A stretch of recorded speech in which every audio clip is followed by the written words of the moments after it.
Alors, bonsoir les amis, comment vous allez? J'espère que vous allez bien. Aujourd'hui, nous allons commencer l'étude des accords. Parce qu'il faut comprendre que quand on ne peut pas parler d'harmonisation sans parler d'accords. Est-ce que vous voyez? Donc, les accords, c'est en quelque sorte la base, ça fait partie de la base de l'harmonisation. On harmonise les chants, un chant à partir des accords, avec des accords. Ça peut être des accords de 3 sons, de 4 sons. Ok, voilà. Donc c'est ça. Nous allons commencer par là. Il faut comprendre que les exercices d'harmonie sont toujours censés être écrits pour 4 voix mixtes, 2 voix de femmes qui sont le soprano, l'alto, le contralto, et 2 voix d'hommes qui sont le ténor et la basse. On parle aussi du baryton. Donc voilà. Donc si par exemple vous êtes maître de chœur, vous voulez structurer votre chœur, ok, et répartir les voix, il faut comprendre que vous devez respecter un peu ce que j'ai mis au niveau de ce que j'ai écrit sur ce papier. Si vous voulez classer quelqu'un dans le soprano, d'accord, il faudra la soumettre à cet exercice-là. Souvent, ce sont les femmes, mais aussi les hommes font le soprano, hein, donc c'est un peu ça. Mais dans les chœurs, voilà, on retrouve beaucoup plus les femmes, voilà, dans le soprano. Donc, il faudra les soumettre à cet exercice-là. Avec du do, il faut qu'elle arrive à chanter, voilà, le do d'une octave un peu plus grave, ok, jusqu'à la deuxième octave et s'arrêter au la. D'accord? Voilà. Do, ré, mi, fa, sol, la, si, do, ré, mi, fa, sol, la. Ouais, un peu. Quelqu'un, une femme qui arrive à tenir comme ça jusqu'à ce la. Do, ré, mi, fa, sol, la, si, do, ré, mi, fa, sol, la, sol, fa, mi, ré, do, si, la, sol, fa, mi, ré, do. Ouais, un peu. Donc, il faut qu'elle arrive à tenir jusqu'au la de la deuxième octave. Ok, quand on quitte la première octave, il faut qu'elle arrive à tenir jusqu'au do de la première octave. Ok, bon, la réplique, hein, c'est ça. Et puis qu'elle arrive à tenir encore jusqu'au la de la deuxième octave, sans que sa voix ne soit coincée dans le registre supérieur. C'est-à-dire sans qu'elle ne souffre et sans qu'elle ne fasse souffrir ses cordes vocales. Est-ce que vous voyez un peu? Donc c'est un peu ça. Donc quelqu'un qui arrive à tenir dans dans ce registre-là, vous pouvez la classer pour le soprano. Ok? Quand nous prenons le ténor qui est une voix d'homme, c'est la même chose en fait pour les hommes. Est-ce que vous voyez? Do, ré, mi, fa, sol, la, si, do, ré, mi, fa, sol, la. Voilà, il faut qu'elle arrive à tenir aussi du do au la. Vous voyez un peu? Donc c'est ça. Il faut que ça soit la même chose. Ça, c'est le ténor. Maintenant, le contralto. Il faut que souvent, c'est les femmes aussi, hein, voilà. Mais les hommes aussi font le contralto. D'accord? Il faut que la personne arrive à tenir du sol, ok, d'un registre un peu grave jusqu'au mi de la deuxième octave. Sol, la, si, do, ré, mi, fa, sol, la, si, do, ré, mi, fa, sol. Sol, fa, mi, ré, do, si, la, sol, fa, mi, ré, do, si, la, sol, la, si, do, ré, mi, fa, sol, la, si, do, ré, mi. Vous voyez un peu? Il faut que la personne arrive à tenir dans ce registre-là. Du sol, d'accord, au mi de la deuxième octave. Vous voyez un peu? Voilà. Là, vous pouvez la classer pour le registre, pour le contralto. Vous voyez? Donc, c'est ça. sans qu'elle ne fasse souffrir ses cordes vocales. Quelqu'un qui arrive à tenir sans faire souffrir ses cordes vocales, vous pouvez le classer pour le contralto. Pour la basse, ok, c'est du mi au mi, d'accord. Donc voilà, ça fait 2 octaves, hein? 2 octaves. On voit un mi ici, ouais, jusqu'à la 2e octave. Voilà, donc il faut que, souvent, bon, ce sont les hommes, hein, qui restent, qui font la basse. Il y a aussi des femmes qui, voilà, supposons que, bon, il y a un chœur constitué uniquement de femmes. D'accord? Voilà. Il faut le soprano, le contralto, le ténor et la basse. Il n'y aura que des femmes qui vont tenir. Donc là, voilà. Et il y a des femmes comme ça que je connais qui creusent bien la basse. Okay? Mais souvent, bon, ce sont les hommes. Voilà. Donc c'est une voix d'homme, souvent. Voilà. Donc c'est ça, il faut qu'ils arrivent à tenir sur 2 octaves du mi, d'une registre beaucoup plus, bon, d'une octave profonde, un peu plus grave, hein, voilà, d'un registre grave à un registre, voilà, ni aigu, ni bas, ni trop grave en fait. Voilà, comme ça vous pouvez le classer pour la basse. Ouais, un peu, donc c'est un peu ça. Ça c'est concernant le classement des voix. Ok? Et ça va, vous devez aussi en tenir compte pour la transcription quand vous harmonisez. Quand vous harmonisez, vous devez toujours rester dans dans ces registres-là que je viens d'évoquer en fait. Ouais. Maintenant, venons maintenant aux accords. Il faut comprendre qu'un accord se compose de plusieurs notes, hein, jouées simultanément, et qui peuvent être réduites à des empilements de tierces, comme je l'ai mentionné. Okay? Pour être identifié harmoniquement, un accord doit se composer d'au moins 3 notes, donc 2 tierces. Okay? Quand on parle de tierces, ça veut dire quoi? Suivez-moi ici. Ouais, quand on parle de tierces, du do au mi, ça c'est une tierce. D'accord? Nous avons 3 notes dans 2 intervalles. D'accord? Donc ces intervalles doivent constituer, ces 2 intervalles doivent faire 2 tons. Ok? C'est tant qu'on parle de tierce majeure. D'accord? 2 tons majeurs. Une tierce mineure. Ok? Il faut que ça contienne, bon, c'est 3 notes aussi, avec 2 intervalles, mais il faut que ces intervalles soient égaux à un ton et demi. Un ton et demi, je n'ai pas dit demi-ton, non. Un ton plus demi-ton. Ok, ça fait un ton et demi. Donc c'est un peu ça. Donc, il faut comprendre. Là, nous avons deux tierces. D'accord? Donc, c'est l'accord de Do, Mi, Sol.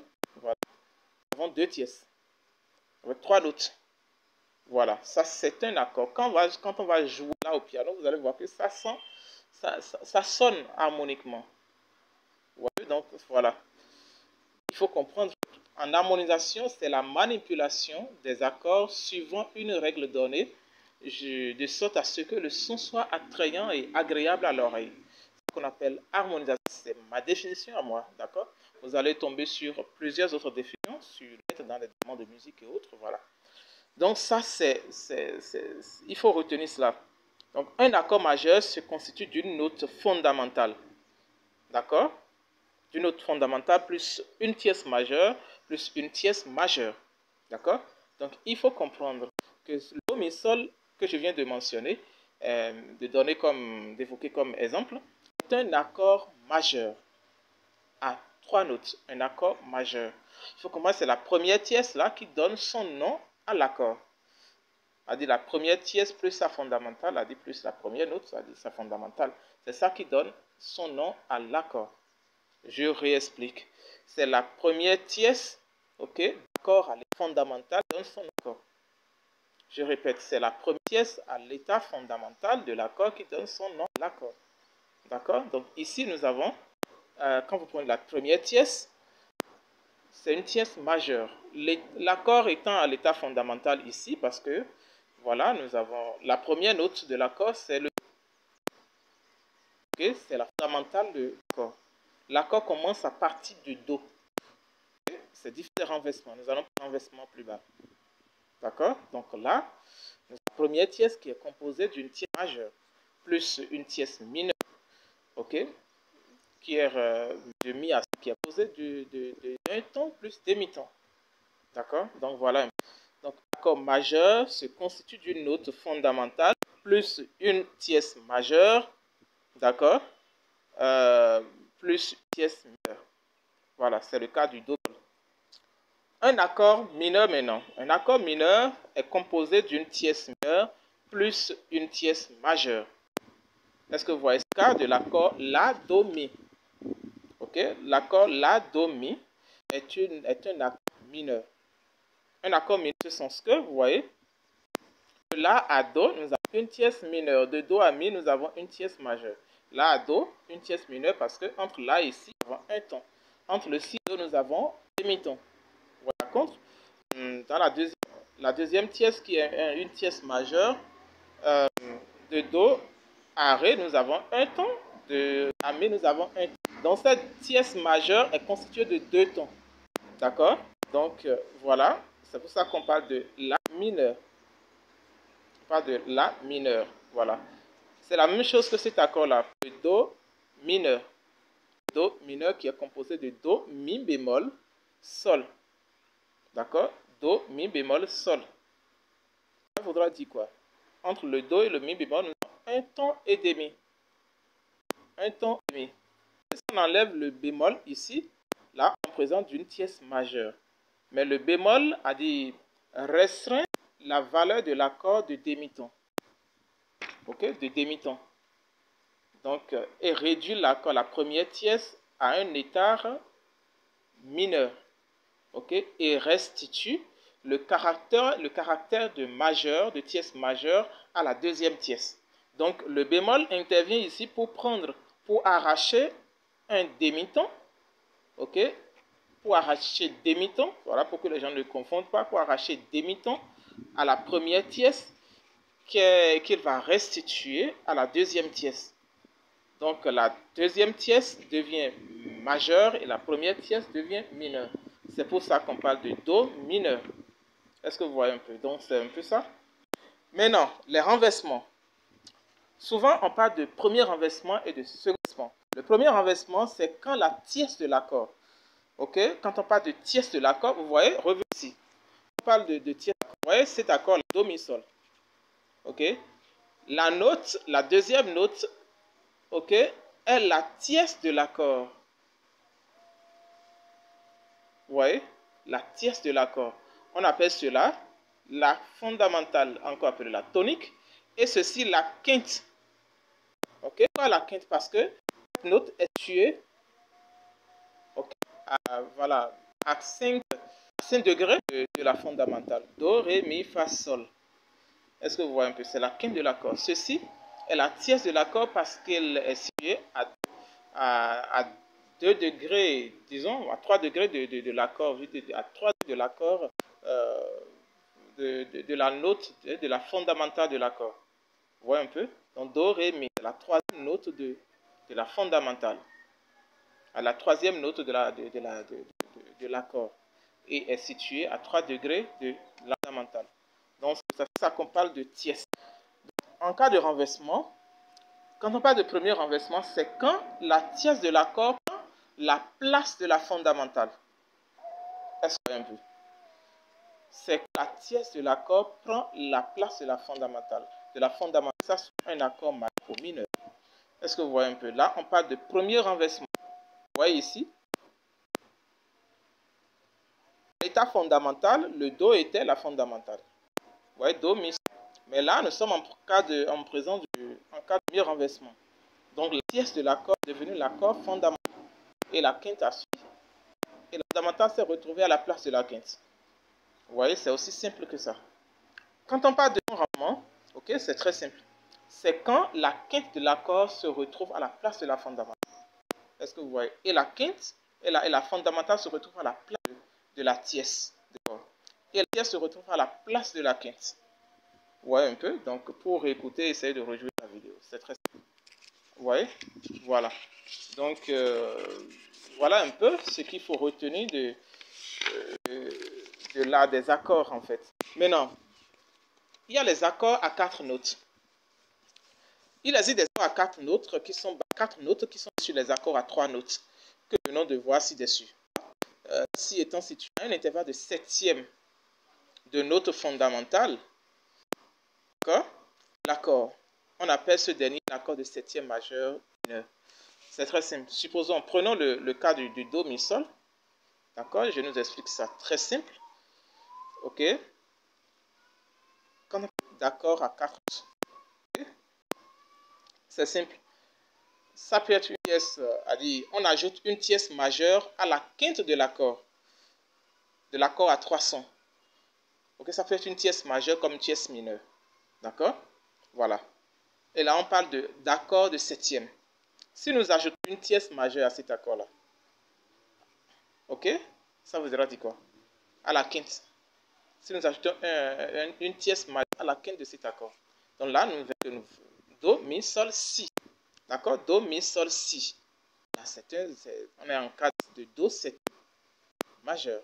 D'accord?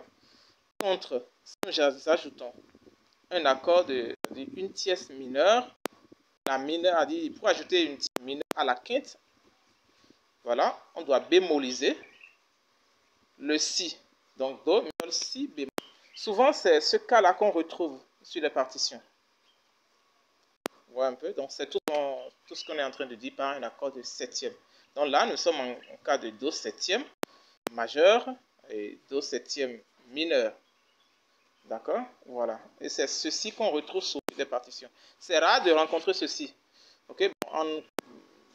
Dans le cours approfondi d'harmonisation, nous verrons dans quel cas il faut utiliser ceci et dans quel cas il ne faut pas l'utiliser et utiliser ceci. C'est aussi simple que ça. Ok, donc la vidéo est déjà très longue. Donc si vous l'avez aimé, likez-la et abonnez-vous si ce n'est pas encore fait. Partagez la vidéo au maximum dans vos groupes de musique, voilà, dans vos groupes de maîtres de chœur et autres, voilà, afin que la société, dans la communauté grandisse. Bientôt, nous aurons 10 000 abonnés sur la chaîne et j'en suis très très ravi. Merci et à très bientôt.